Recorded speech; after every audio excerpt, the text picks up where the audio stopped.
स्वामी मुक्तानंद विद्यालय येवला 1980 10वीची बॅचची माजी विद्यार्थ्यांचे स्नेह मेळावा येवल्यात संपन्न।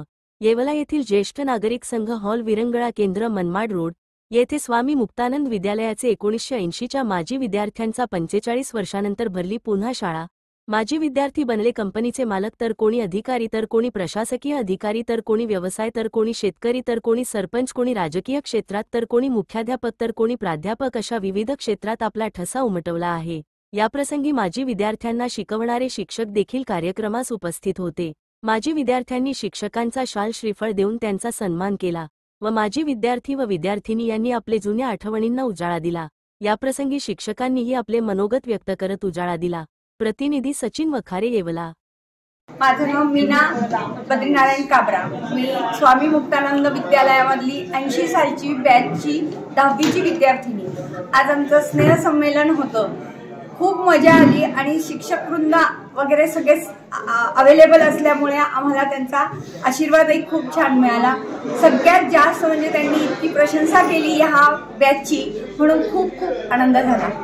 इतक्या वर्षांनी मैत्रिणी भेटला, का आनंद झाला असं? इतक्या वर्षांनी म्हणजे जवळजवळ 45 वर्षांनी आम्ही सगळ्या मैत्रिणी मित्र शिक्षक वृंद हे सगळे एकत्र आल्यामुळे इतका आनंद झाला की शब्दामध्ये मी सांगू शकत नाही। नमस्कार। स्वामी मुक्तानंद विद्यालयाच्या 1980च्या 10वीच्या बॅचचं आज स्नेह संमेलन। 45 वर्षानंतर सुद्धा अनेक जण हे आज ह्या निमित्ताने एकत्र झाले। सर्वांना खूप खूप आनंद झाला। सर्वांचं सद्भाग्य हे की आम्हाला शिकवणारे शिक्षक सुद्धा आज इथे उपस्थित होते।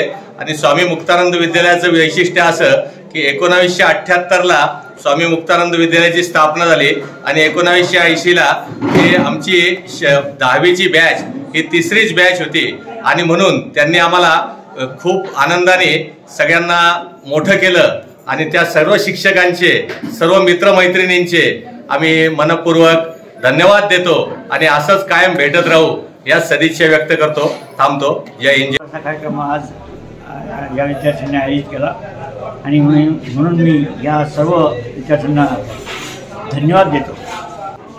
ही जी 1980 सालची बॅच होती ही अतिशय आगळीवेगळी बॅच होती आणि यांच्यामध्ये खूप स्पर्धक होते आणि या स्पर्धकांनीच आजचा हा कार्यक्रम आयोजित केला आहे।